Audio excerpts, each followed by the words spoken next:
दोस्तों, यदि आप 15 साल की उम्र से लेकर 30 साल तक की उम्र के हैं तो आज का वीडियो स्पेशली आपके लिए है। फिर चाहे आप महिला हो या पुरुष हो, इससे कोई फर्क नहीं पड़ता। यदि आप जानना चाहते हैं आपके बाल 15 साल की उम्र में, 20 साल की उम्र में, 25 साल की उम्र में क्यों झड़ रहे हैं, क्यों आप गंजेपन का शिकार हो रहे हैं, और समझने का प्रयास कीजिए कि वो क्या कारण है जो आधुनिक युग के अंदर गंजेपन को तेजी से लाता जा रहा है। क्या क्या सिम्टम है जिसको देखकर आपको पता लग जाए कि आप भी गंजेपन की तरफ बढ़ते जा रहे हैं, और क्या क्या उसके अवेलेबल ट्रीटमेंट मेडिकल साइंस के पास हैं। तो दोस्तों, बने रहिए मेरे साथ इस वीडियो में।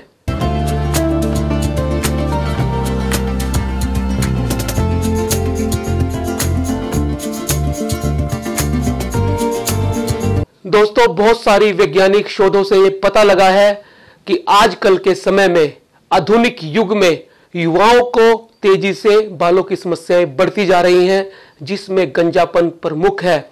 आज जानेंगे वो 5 कारण जिनकी वजह से प्री मैच्योर बाल्डनेस की समस्या बढ़ती जा रही है, यानी कम उम्र में गंजेपन की समस्या।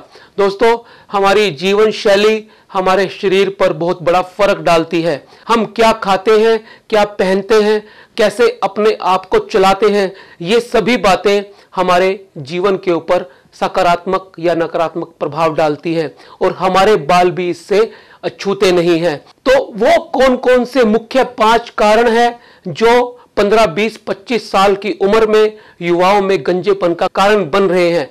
चलिए विस्तार से जानते हैं एक एक बात को। पहला कारण, ड्यू टू DHT। दोस्तों, आप सब जानते हैं जब हमारे बाल पतले होते हैं तो टेस्टोस्टेरोन नाम का हार्मोन डाइहाइड्रोटेस्टोस्टेरोन में कन्वर्ट हो जाता है, और यह कन्वर्शन होती है आनुवंशिक कारणों से। जो गुणसूत्र हमें अपने परिवार से मिले हैं, पीढ़ी दर पीढ़ी चलते आए हैं, माता पिता के जरिए हम तक पहुंचे हैं, उन गुणसूत्रों की वजह से टेस्टोस्टेरोन हार्मोन, जिसे हम मेल हार्मोन कहते हैं, वो डाइहाइड्रोटेस्टोस्टेरोन यानी DHT में कन्वर्ट होना शुरू हो जाता है। और ये कन्वर्शन होती है एक जीन के कारण, जिसे हम 5 अल्फा रिडक्टेज कहते हैं, और ये जीन जब प्रभावशाली होता है तो टेस्टोस्टेरोन को DHT में बदल देता है। और यह प्रभावी तब होता है जब मनुष्य युवा होता है, जब उसके अंदर एंड्रोजन पैदा होते हैं, यानी टीन एज में, लड़कों में 13-14 साल की उम्र के अंदर उसके अंदर एंड्रोजन आते हैं, टेस्टोस्टेरोन बनना शुरू होता है। और यदि वो जेनेटिकली प्रोन है तो सिर्फ ओसिपिटल को छोड़कर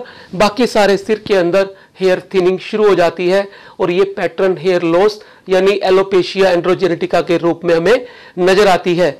ये पुरुषों में भी हो सकती है, महिलाओं में भी हो सकती है। हालांकि पुरुषों में ज्यादा होती है, महिलाओं में कम होती है। तो सबसे बड़ा कारण इस गंजेपन का, इस बालों के पतले होने का, इस हेयर थिनिंग का, इस मिनिचराइजेशन का हेरिडिटरी है, आनुवंशिक है, जेनेटिक है। कम उम्र के अंदर यानी प्री मैच्योर बाल्डिंग का दूसरा बड़ा कारण है लाइफस्टाइल। जी हाँ दोस्तों, हम जीवन कैसा जीते हैं।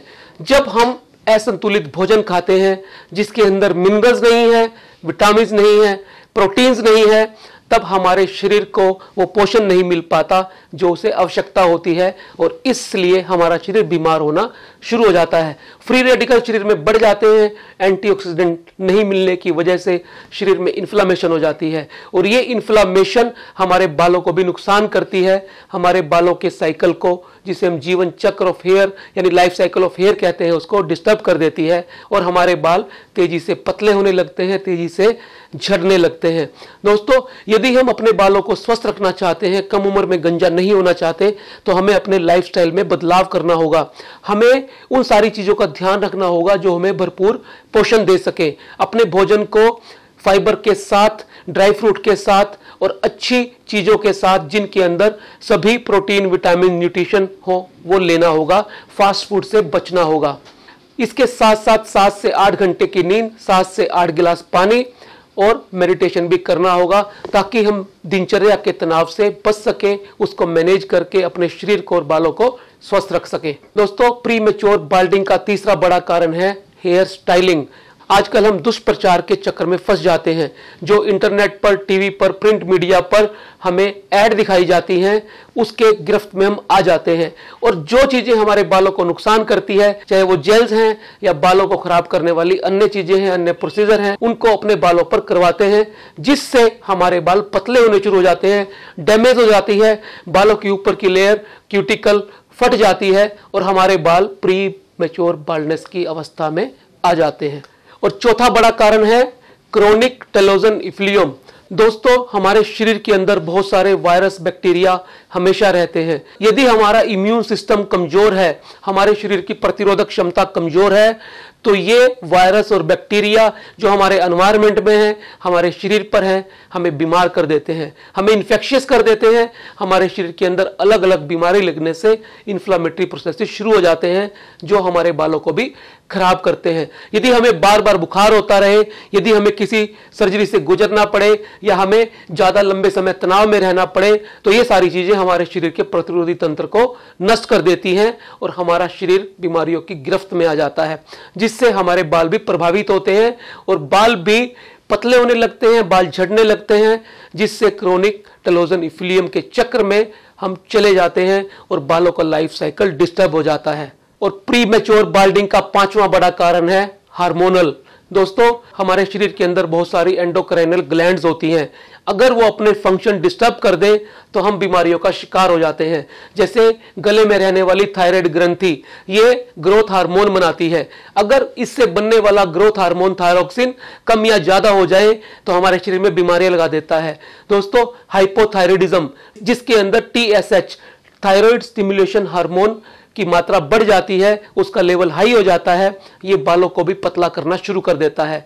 इसी तरह से और बहुत सारे एंडोक्राइनल डिसऑर्डर, जैसे फीमेल्स के अंदर PCOD, पॉलीसिस्टिक ओवेरियन सिंड्रोम या पॉलीसिस्टिक ओवेरियन डिसऑर्डर के अंदर भी ओवरीज के अंदर सिस्ट बन जाती हैं और ये सिस्ट टेस्टोस्टेरोन हार्मोन बनाती हैं, जो एक मेल हार्मोन है। ये फीमेल के बालों को पतला करता है, फेशियल हेयर ले आता है, आवाज को भारी करता है और बहुत सारे हार्मोनल चेंजेस शरीर के अंदर करता है।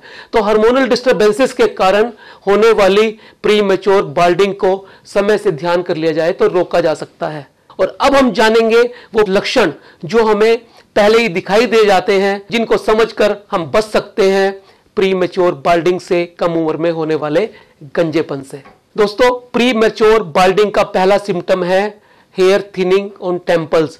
हम टेम्पल से, यहां से बालों को पतला होता देखते हैं और बीच बीच में खाली स्पेस नजर आने लगता है। ऐसा आप बहुत सारी फीमेल्स के अंदर और मेल्स के अंदर कम उम्र में देखते होंगे। दोस्तों, यदि आपको इस तरह का सिम्टम अपने अंदर या अपने किसी जानकार के अंदर लगे तो ये पहला सिम्टम होता है जब आप प्री मैच्योर बाल्डिंग का शिकार होना शुरू होते हैं। तो यदि आपको इस तरह का सिम्टम आता है तो आप सचेत हो जाइए और इसे आगे रोकने के लिए अपने ट्राइकोलॉजिस्ट से संपर्क करिए। दूसरा सिम्टम, रिसीडिंग हेयरलाइन। दोस्तों, जब प्री मैच्योर बाल्डिंग शुरू होती है, जब कम उम्र में गंजापन नजर आना शुरू होता है, तो एक सिम्टम हमें नजर आता है, फ्रंटल हेयर लाइन रिसीड हो जाती है। आपकी जो आगे की हेयर लाइन होती है वो पीछे जाने लगती है और यहां से आगे से आपके बाल कम होने शुरू हो जाते हैं, आपका माथा चौड़ा होना शुरू हो जाता है। ये दूसरा सिम्टम है प्री मैच्योर बाल्डिंग का। यदि आपको ये नजर आए तो इसका अर्थ ये है कि आने वाले समय में आप कम उम्र में ही गंजेपन के शिकार हो सकते हैं। तो ये वो समय है जब आपको सचेत होना है और अपने डॉक्टर से संपर्क करना है। तीसरा सिम्टम, एक्सेसिव हेयर लॉस। दोस्तों, जब आपको बहुत ज्यादा हेयर लॉस हो जाए, अमूमन एक दिन में 50 से 100 बाल झड़ना नॉर्मल माना जाता है। जब आपके बाल 100 से ज्यादा झड़े और वापस उतने ना आए, तब ये भी एक सिम्टम होता है कि आप प्री मैच्योर बाल्डिंग का शिकार हो सकते हैं, आने वाले समय में गंजेपन का शिकार हो सकते हैं। यदि आपको ये लगे कि आपकी कॉम्ब करते हुए बहुत ज्यादा बाल आपकी कंघी में आ रहे हैं, आपके बाल बिस्तर पे आपको ज्यादा दिख रहे हैं, हाथ मारते ही हाथों में बाल आपके ज्यादा आते हैं, या नहाने के दौरान बहुत सारे बाल गुच्छों में झड़ रहे हैं, तो ये संकेत है आपके बालों के पतले होने का और ज्यादा झड़ने का, जिसे हम एक्यूट टेलोजन इफ्लियम कहते हैं। और ये स्थिति अगर बार बार रिपीट होती है, तब आप प्री मैच्योर बाल्डिंग का भविष्य में शिकार हो सकते हैं। इसीलिए इस स्थिति को नजरअंदाज ना करें और अपने डॉक्टर से संपर्क करें। चौथा symptom, bald patches on entire scalp. दोस्तों, जब आपको अपनी स्कैल्प के अंदर, अपने सिर के अंदर बीच बीच में हर जगह गंजापन नजर आना शुरू हो जाए, आपकी स्कैल्प दिखनी शुरू हो जाए, विजिबल हो जाए, तो ये एक सिम्टम है, आपको गंजापन की शुरुआत हो चुकी है। और यदि आप इसे रोकना चाहते हैं तो आपको यही संचेत होना पड़ेगा, क्योंकि जितनी जल्दी आप इसको भांप जाते हैं और इसको ठीक करने के लिए प्रयत्न शुरू कर देते हैं, ये वापस आने शुरू हो जाते हैं और आप आगे इससे बढ़ने को भी रोक सकते हैं। दोस्तों, ये थे वो 4 लक्षण, 4 सिम्टम जो आपको सचेत कर देंगे आपकी प्री मैच्योर बाल्डिंग के लिए। हमने जान लिया क्या क्या कारण होते हैं प्री मैच्योर बाल्डिंग के, हमने जान लिया क्या सिम्टम होते हैं, क्या लक्षण होते हैं प्री मैच्योर बाल्डिंग के, और अब हम जानेंगे कि जब आपको गंजापन आ जाए तो इसका ट्रीटमेंट क्या है।